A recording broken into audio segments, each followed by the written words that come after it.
You're listening to the Security Matters podcast. I'm David Puner, a senior editorial manager at CyberArk, the global leader in identity security.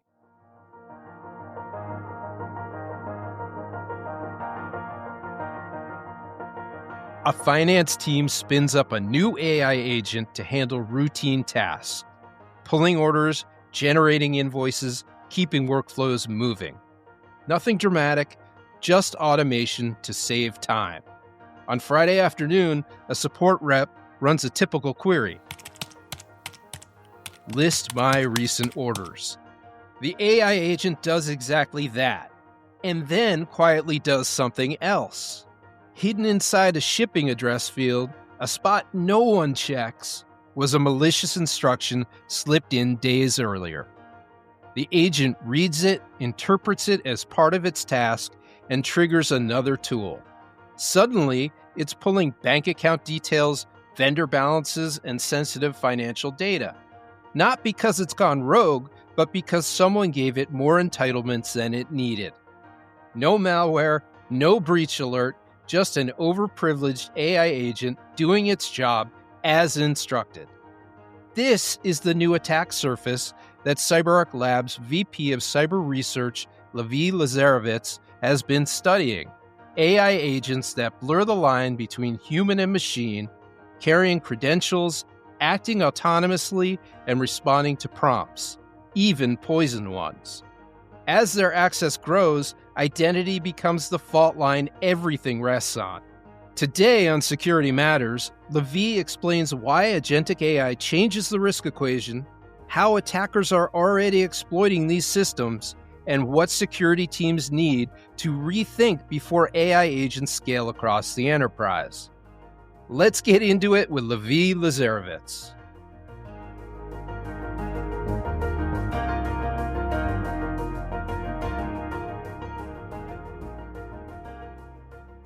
Lavi Lazarovitz, Vice President of Cyber Research at CyberArk Labs. Welcome back to Security Matters, Lavi. Thank you so much, David. It's a pleasure being here.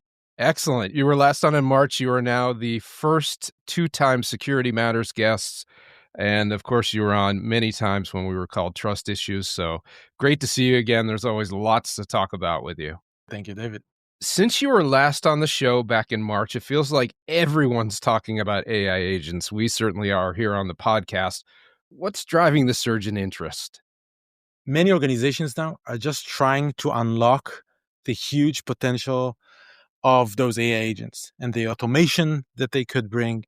And there are many challenges in doing that. And there's a huge surge because lots of technologies are coming up and we're seeing those develop almost daily basis. I think it creates a lot of attention, eyes, and resources invested to unlock this value that those AI agents bring. Things are moving so fast with AI agents that it's worth probably starting at the beginning of our conversation here with the basics. What is an AI agent and what makes AI agents different from traditional automation or bots? An AI agent is basically a three-model service. The first model is an orchestration model. It defines what the agent needs to do. It defines the task. In most cases, it is defined in English language in a configuration file. The orchestration model also includes a memory buffer and context for the model to use and the purpose, how it handles tasks. This is the first model AI agents have. The second model is the tools model. Basically, the tools model just defines how the agent interacts with other resources or other agents. And this module is a vital one because I think it defines what the agent can and cannot do. And the last module is the AI model itself, the LLM that this agent is using. And all those modules allow an AI agent to do a task and do it autonomously and rely on the resources and integration it has to solve a challenge or to run an automated task. An AI agent, to be clear, they're a new class of identity. It's not a machine. It's obviously not a human. How does it figure into that grouping of three?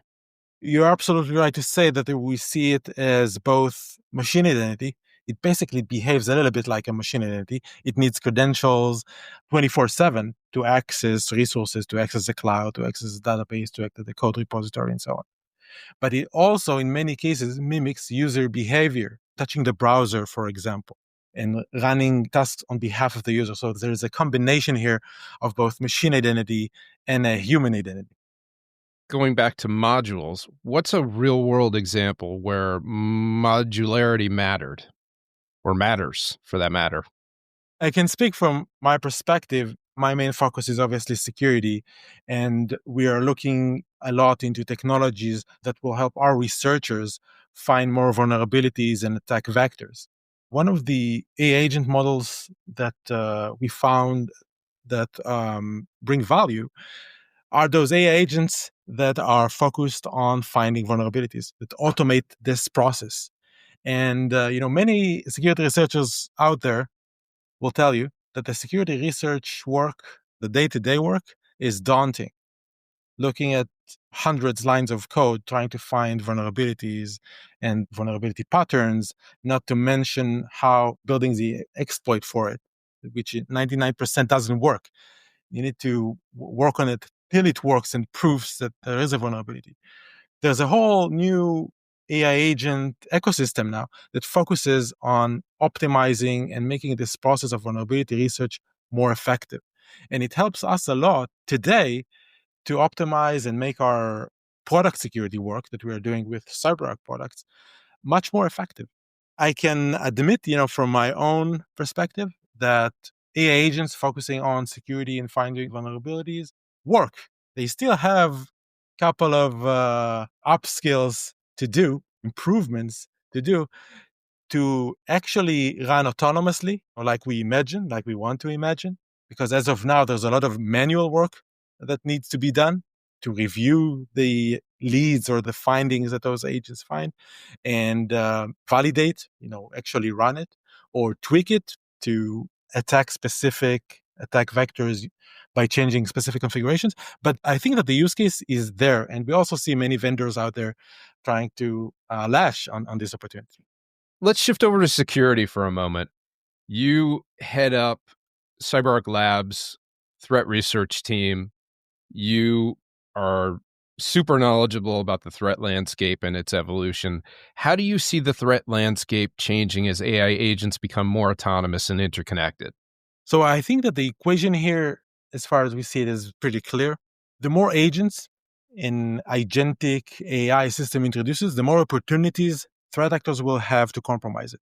Basically, there are more agents, the more services that run with credentials and API keys with access to other resources, the more opportunities threat actors will have to compromise it. The second factor here is the access or the entitlements. The more entitlements, the more use cases an AI agent or agentic AI systems run, the more opportunities for threat actors to compromise it and move laterally in the organization until they find their target. So I think that the equation here relies on two factors: the number of opportunities, the number of agents and systems, and the scope of access those agents have. And when we talk about access in AI agents, we're of course talking privileged access. They are privileged access identities, just like all the other identities that we've been familiar with prior to 2025. What's the most overlooked entitlement risk that you've seen thus far? In many of the use cases we are seeing out there, security and the level of access isn't first priority at the moment. In many organizations, they are still exploring the use cases and deployments. At the first stage, I think that it is true for any technology out there. And I think that we've seen it in the past when we migrated to the cloud and when we automated CI/CD pipelines in the development environments. Operation and functionality usually comes first. Then, when things work, security comes in to optimize the set of permissions and so on. So, to your question, I think that in many of the deployments that we are seeing out there and many of the organizations that are starting to use AI agents, the operation is currently first priority. I think that the next step would be identifying all those AI agents in the organization. And the step after that would be to place or deploy the right security controls to mitigate the attack vectors or the attack surface of those AI agents' identities. So at least from my perspective, I think that many of the organizations as of today focus on deployment, how they can unlock the value of AI agents, finding the right use cases. And some start working on discovering what AI agents I have, what platforms are used in my organization. I tend to think that this would be the first challenge that many organizations will face soon. So then getting back then to real world examples and how AI agents are already delivering measurable results for businesses. Anything about these deployments surprised you? Or are there any notable examples that you can think of? So to be perfectly honest, I haven't seen a functionality that surprised me, at least as of now. I mentioned the security AI agent, this AI agent that automates security tests. And based on our experience, it requires a lot of manual work to filter the findings, to adapt or adjust the test so it will fit perfectly to the use case that we are testing. I do think that it will change very soon. I think that the technology develops very, very fast, and we should soon see invaluable impact from those AI agents. Practically speaking, by the way, we tested the security AI agent against our team. So our team ran a security research project for about a month and a half. And the code and the product that they tested, eventually they had about 4 or 5 high severity findings. The AI agent that we used ran about a week or so with an operator. As I mentioned, there are a lot of manual work there, but with an operator. And the finding were about, I think, one high finding. So the team worked about 4 or 5 weeks and found 4 or 5 high severity findings, and the AI agent found just one in 1 week, though. So I tend to think that we should soon see this technology emerge and bring invaluable results, but we are not there yet. So I can't say that I was surprised, but I do think that when talking about the development or the security of product security, there's a lot of value there. And again, I'm talking about from my perspective. This is my hands-on experience with those AI agents running in production. Recent reports say the adoption of agentic systems will double in 3 years, and by 2027, multi-agent environments will be the norm. What does that mean for organizations? So one thing I think that many organizations need to prepare for is the fact that we should soon see, in 2027, we should see a major breach happening where AI agent were the key factor in that attack. Because we see those AI agents emerge, because we expect them to double in presence in the environment. So this is one thing that I think we should expect. And the second thing is, the more AI agents will be deployed across the environment, the more use cases we'll have. Obviously, those AI agents will accumulate more entitlements and more permissions to access resources within the environment. So we should soon see an accumulation of those entitlements. And eventually, I think that the prime target for threat actors will be those AI agents, much like we see for machine identities. I think that a few months back at CyberArk Impact 25, we talked about the proliferation of machine identities and the fact that they exceeded 80 to 1 comparing to human identities. AI agents will just put more weight on those machine identity perspective, creating more attack surface and more permissions and entitlements tied to it. So we should expect that growth and attack surface that needs to take center stage when it comes to security controls. There's a lot that we can expect, and there's a lot that we know and we don't know. Is there anything that organizations can be on the lookout for now or should be on the lookout for when it comes to AI agents and risk? I think that the first step into securing those AI agents deployments is learning what technology that the development team uses. The first thing that security teams needs to do is to know. I would say that before AI agents become production grade, because before those agentic AI systems go to production, one of the first things that security teams will need to do is create the visibility and create the context for those AI agents. And I think that considering the current stage of deployment and the fact that there aren't many agentic AI systems deployed in production, one of the things to look out for and to do first is creating this discovery and context and investing in that. Let's dig into identity a little bit more. As we've alluded to, identity seems to be at the heart of all this. You've called AI agents a new class of identity with unique risks. What are the biggest threats you're seeing emerge when it comes to AI agents? First of all, it won't surprise you to hear that we see identity as a key factor when it comes to AI agent attack surface. Because basically, an AI agent is a process that relies on the access the agent has to run and complete the tasks the user asks it to do. Unlike chatbots, that rely on their own context and data, AI agents rely on those integrations, and this is why we think that many of the attack vectors there out there targeting AI agents eventually hit the access and identity. Looking into OWASP top 10 for AI agents, they listed the top 10 attack vectors that are relevant for AI agents. And when you look at those and the list, you'll find their agent behavior hijack, for example. The agent behavior hijack is an attack where a threat actor manipulates the agent to do something it shouldn't do based on the access that this agent has. Another attack vector is a memory and context poisoning attack, where a threat actor in some way inject a malicious prompt to the memory. Now, once the agent will digest it, it might be manipulated again to do something it should not do. And again, this attack vector eventually hits what access this agent has. If it has wide access, the poisoning could lead to significant implications, access to sensitive databases, compromise of the whole network, if it comes to identity and access management systems and so on. Another example is supply chain vulnerabilities. Mm-hmm. Supply chain vulnerabilities under the AI agent attack vector means that threat actors might manipulate the code for the model itself to manipulate the model to do something it should not do. Again, eventually hitting the privileges and the access that the agent have to compromise data or compromise the network. And lastly, we looked at specifically a tool misuse, the tool misuse and exploitation vector.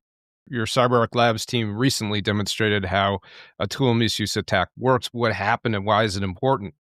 Based on this research, we learned how important, how vital, how critical identity is for each and every one of those attack vectors just needed, including the tool misuse and exploitation, what seems to be not related at all to identity. But I'll give you the example of the vulnerability that we found to demonstrate that. We looked at an AI agent used by or developed by a financial service, non-financial service. I won't mention the name here because we're in disclosure process with them, but it's a common and known financial service. This AI agent basically allow the vendor working with the agent to list the recent orders or create invoices. So the attack starts with an attacker placing an order, a small order, with a small tweak to it, where our attacker adds a malicious prompt to the shipping address field of the order. After this is done, the order is made, the malicious prompt is stored in the database under the address field for the order. Now, once the vendor, for example, asks to list the recent orders and shipping addresses, the AI model will digest the malicious prompt. And instead of just listing the orders for the vendor, it will also do something else that the threat actor, our attacker, asked it to do, manipulate it to do. So in our case, it was manipulating the model to use another tool, not the order tool, but the invoice tool, where the malicious prompts ask the model to fetch sensitive information like the vendor balance, bank account details, and so on, add them to the invoice, and send it to the attacker. And this attack vector was possible because two things. First of all, it was possible because the prompt went through the shipping address. If you had a control there filtering this supposedly malicious prompt, then the attack wouldn't go through. The second reason this attack went through is because the AI agent had access to the invoice tool, but it didn't need the access, the permissions to create an invoice. It just needed permissions to list the orders. And this is, I think, just highlights how a tool and misuse and exploitation attack vector leverages permissions and entitlement of this AI agent to exfiltrate data out, to abuse the access and exfiltrate data out. And this just one example out of many attack vectors that we looked into across several AI agents, not only this one, that highlights how vital the access is for those AI agents attack, because those AI agents live on the access they have. They don't operate on their own. With a attack demonstration like that, which is something you and your team do commonly, thinking like attackers, you put yourself into the shoes of an attacker. What are the lessons that you take from that? And is it lessons for developers? Is it lessons for beyond developers? What do we learn from that? So one of the things that we learn from it is the entitlements and the permissions granted to AI agent defines what impact an attack on AI agent would look like. I think that we also covered it in the equation before, looking at the risk. The number of agents defines the number of opportunities that threat actors will have, and the permissions and entitlements define the scope of access and potential impact of the attack. We've seen it with attacks that are not even necessarily related to AI agents. We've seen it before with IT admins. We've said the same thing. The more access they have, the more potential impact an attack might have. So I think that we are saying here the same thing. We need to reduce the number of opportunities and reduce the AI agent attack surface in general. And the identity security controls here plays a vital role. So then beyond tools, AI agents introduce new attack surfaces. How does the attack surface for AI agents differ from traditional software or automation? I love this question. Oh, I hear it all the time. uh-huh. And it shows me how much we are looking for those things that are different. There are things that are different, but are things that are similar between those AI agents and other services. I'll share with you my perspective on it. So first of all, the similar thing between those AI agents and other services is the fact that there is a machine identity attack surface here. The AI agent eventually needs access to the order database. It needs that access. This access is created based on some sort of credentials. And we've seen this machine identity attack surface in many other automation environments and services. This is something that we see and is similar to what we've seen so far. The new attack surface that comes with AI agents and bots is the prompt itself. In our attack on the AI agent of this financial service, we use the prompt to bypass the model security, to manipulate the model to do something it shouldn't do, to send that invoice to the attacker. And lastly, there is a new attack surface here that is created based on the fact that AI agents in some cases are the assistant of the user itself. It is more of an internal threat. It's not a malware coming from the outside or downloaded by the user and running on the endpoint. It's a rogue admin.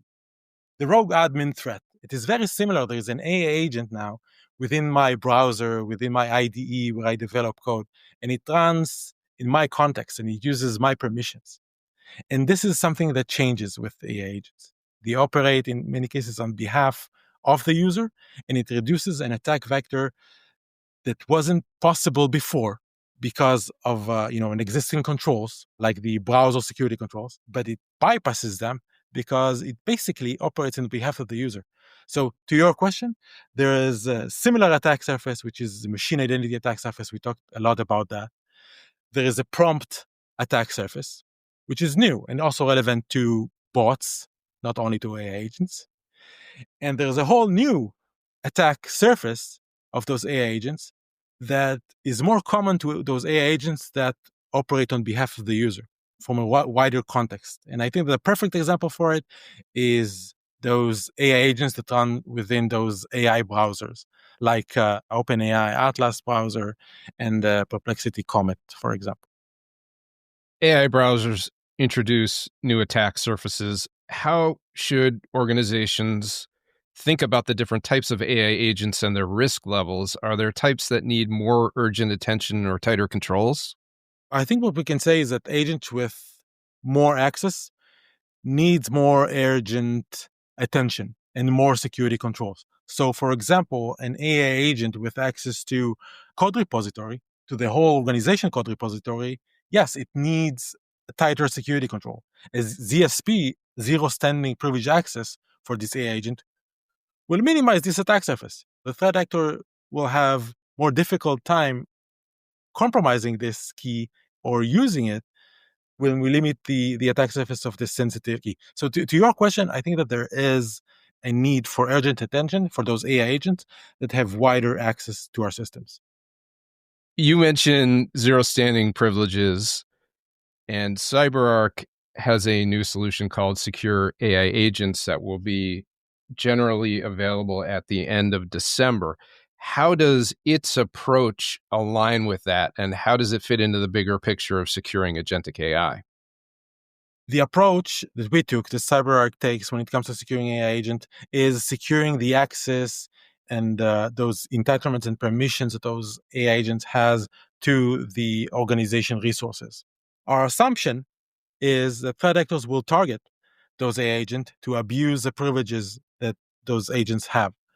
And the security approach to that is just to minimize that risk. To minimize that risk by, for example, minimizing the privileges or minimizing the time window the threat actors have to compromise it. The new solution targets exactly that, and it also leverages now the commonly used MCP, the Model Context Protocol, to bridge between the AI agent and the resource the agent needs access to. What is the Model Context Protocol for listeners who may not be familiar with it? So as I mentioned before, those AI agents have those three different modules. The tool module was one of those modules that this agent has. Now, when developing those agents, there are basically two options here. The first option is for the developer to build the integration with the database or with the cloud service or with the code repository, to build that integration and also use the credential in the agent, injecting the credentials directly to the agent. The other option is to use the Model Context Protocol, which basically abstracts this integration. It abstracts the integration by implementing this integration outside the agent, and every interaction with the database or the resource, whatever it might be, code repository, database, cloud platform, and so on, is implemented with this MCP. So the agent doesn't see all of that. And it helps us when it comes to security because all access is coming through this MCP. And it provides visibility for security teams. It provides a way to inject the credentials and entitlements needed just for the time window the agent uses them. So MCP abstracts the tools module for the AI agent, and it makes it easy to use many different integrations without actually developing it. And for security practitioners, it allows the opportunity to create visibility and secure channel to secure the credentials and to limit the exposure of the credentials and to limit the privileges granted to those agents. Can you give us a quick overview of what CyberArk's Secure AI Agent solution is and what it does? The solution aims to secure AI agents from, I think, 4 different perspectives. So first one is creating the visibility and discovery, knowing what agents are in our environment. The second perspective is the access. Those agents need access to databases, services, and so on. So the second perspective is providing that access in a secure fashion. The third perspective is what happens when an agent interacts with a service, trying to identify if the agent goes wrong, if everything is okay. And the last perspective is the whole life cycle, onboarding new agents, terminating old ones. This is the high-level goals for the solution. Practically speaking, CyberArk aims to create a gateway for those agents where they can interact with this gateway, get that access, visibility for the security teams, while mitigating all of the attack surfaces and attack vectors, targeting those AI agent identities and access. This is a very high-level overview of the solution itself. So, very high level overview. That being said, this is a very big deal.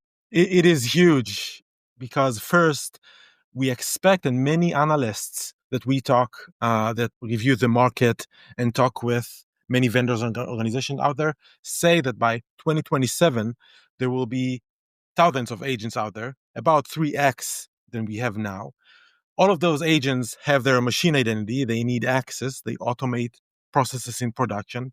So the attack surface here goes to the sky. So being able to use that, and leverage that technology and doing it in a secure fashion is huge. How have you and your CyberArk Labs team been involved in the development of secure AI agents? So to be honest, we have an interesting job here. Yeah, you do. Because one of the things that we do is, first of all, try to understand how it works and how the attack surface looks like, how threat actors will leverage it. So one of the first things that we did is implement or deploy AI agents using MCP and using those SDKs and LLMs out there, all the good ones that you heard about. See how it works and now attack it. And one of the things that we have done is implemented an environment, automated services that we're using in labs, targeted it to abuse the privileges, to manipulate the LLM to do something it shouldn't do.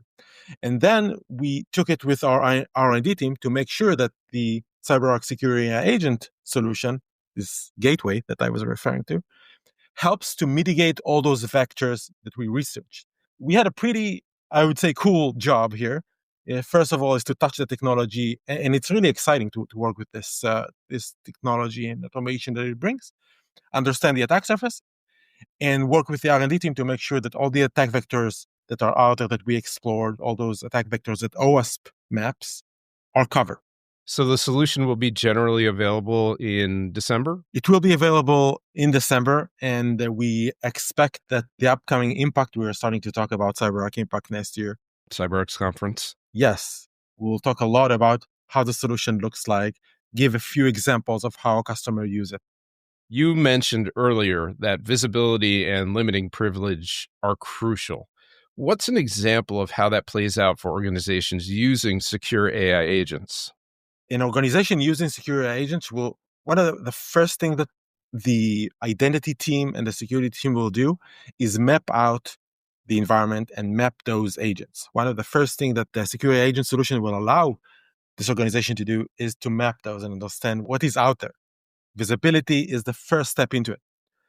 The second step is to actually allow those agents to access resources and automate production services. One of the things that we know that there are many organizations out there that explore AI agents today, and they are very much concerned about actual integrations to their production systems, to their Salesforce, to their database. And they have good reasons, because when we're not looking at AI agents, we are looking at other machine identities and services. We are scrutinizing how access is being done. We are not allowing credentials to just sit there. We do not allow permissions to be super permissive because the attack surface is huge. So one of the things that we are currently seeing is that many organizations are hesitating to move forward and take this pretty amazing technology into production. So one of the things that we are currently doing is providing the visibility to share with our customers and our partners. Here's what agents and what AI technology you're currently using.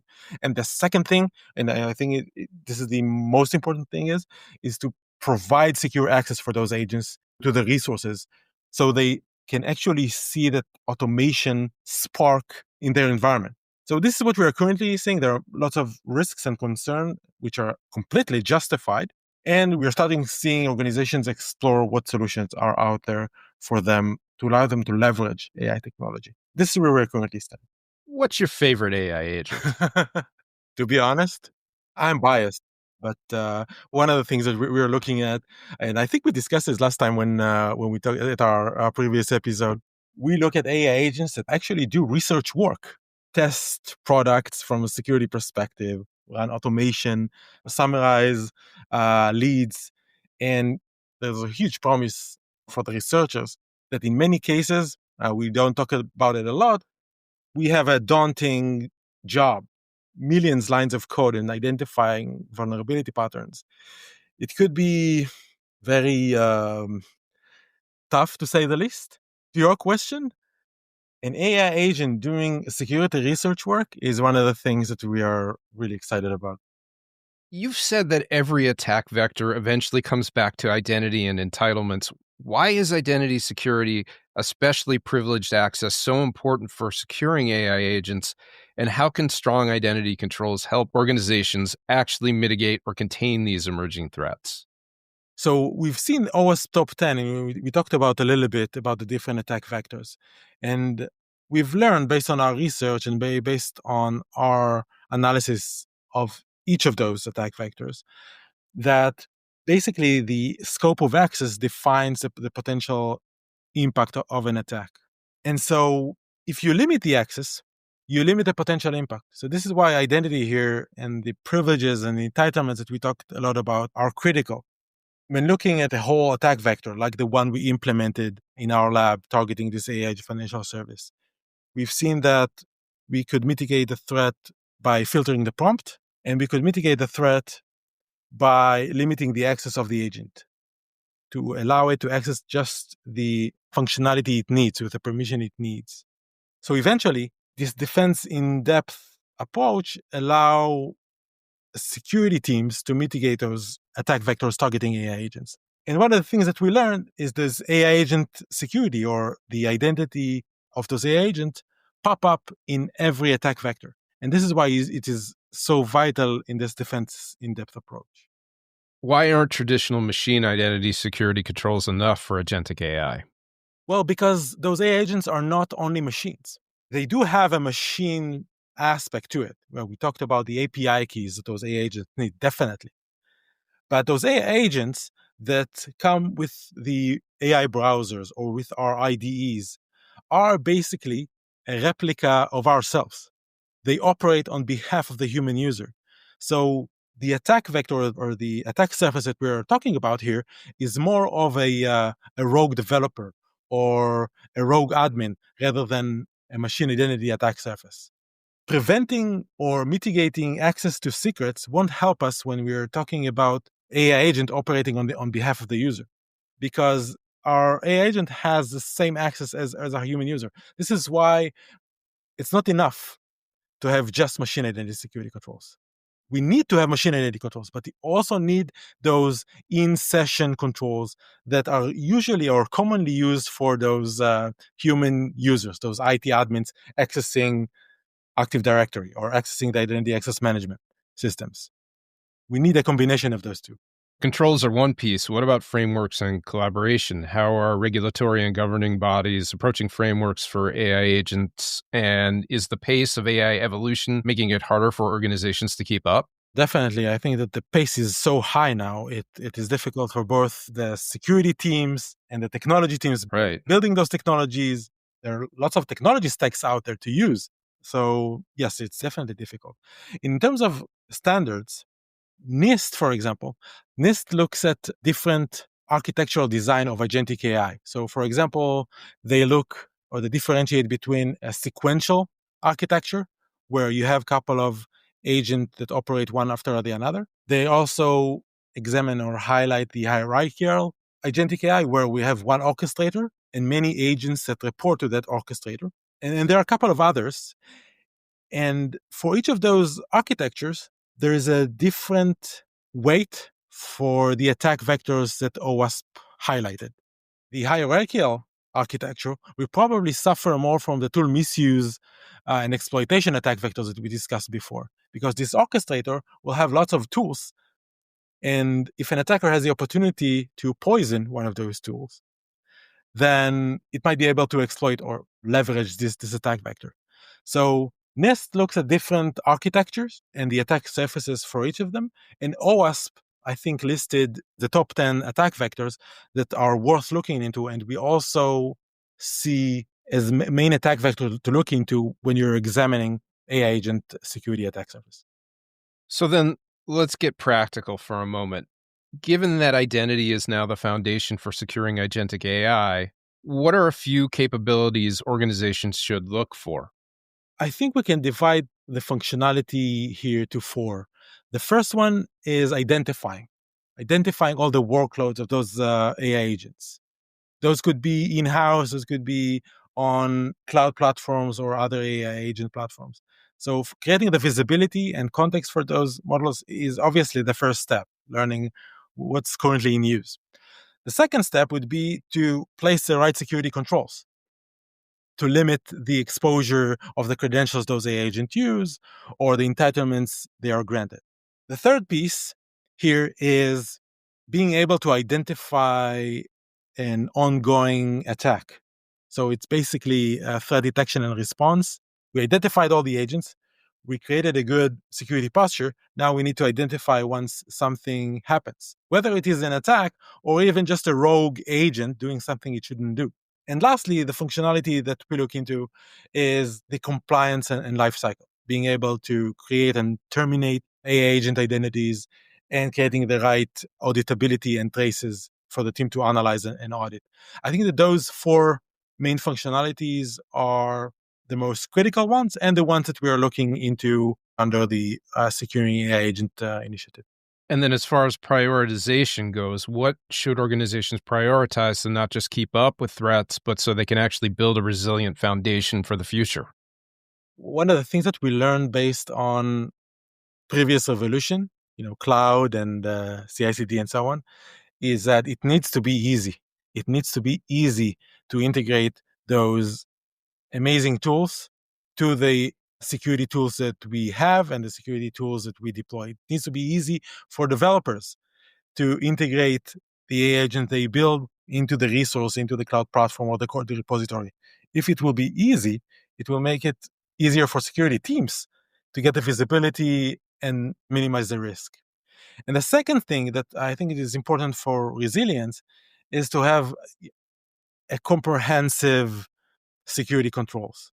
Because, as of now, I think that we are in the early stages of AI agent technology. In 2027, like we discussed, we'll see more agentic AI rather than chatbots. As of now, I think that we have more chatbots than AI agents. But this balance will probably shift toward agentic AI in 2027. So that means that needs will change, and having a comprehensive controls that allow you to integrate with agents that are on premise and those that are on cloud, comprehensive in terms of controls for machine identities and the in-session human-like controls, will be critical to keep the resilience that we need during this AI revolution. So then for those just starting out, where should they begin? Do you have any advice for organizations just starting to experiment with AI agents? Where should they focus first? So based on our experience, I think that in the processes where there's already simple automation, even in CyberArk Labs, we were so eager to use AI in so many places. And it usually worked when we also already started with simple automations, because that means that we have the processes in place. And now we're just adding a more capable tool to automate something that we need to automate. In many other cases, when trying to automate a process that has been done manually many years, starting with AI is not a simple first step, at least in my opinion. What worked for us is to take something that we already automated or starting to automate it and add the AI agent to automate a little bit farther with the capabilities it has. Lavi, there's so much to talk about with all this, and it's moving so fast. And this is the first time we've spoken with you here since March, and it's just amazing to look back at that time and feel like it was so long ago, and we had so much to get through here that I didn't even ask you at the top. How are you doing? What's new? So saved it for the end just to make sure we can get everything in. It looks like it's already dark out there. It's already dark. It's right. And it's almost winter. It's obviously November, but it's not winter in Israel. And to your question, since we talked last time, so much has changed. There are bigger things happening with CyberArk and Palo that we obviously all heard. And in Israel, the war that ended, or very close to end. So a lot has happened, and we're obviously optimistic here. A lot going on offline and online, as the case may be. Well, as always, really good to see you, really good to speak with you. And we're going to have to get you back on real soon, because I imagine 2 months' time, a lot will have already changed with all of this. Definitely. Excellent. Thanks, Louis. Thanks for coming on. Thank you very much, David. All right, there you have it. Thanks for listening to Security Matters. If you like this episode, please follow us wherever you do your podcast thing so you can catch new episodes as they drop. And if you feel so inclined, please leave us a review. We'd appreciate it very much, and so will the algorithmic wins. What else? Drop us a line with questions, comments, and if you're a cybersecurity professional and you have an idea for an episode, drop us a line. Our email address is securitymatterspodcast, all one word, @cyberark.com. We hope to see you next time.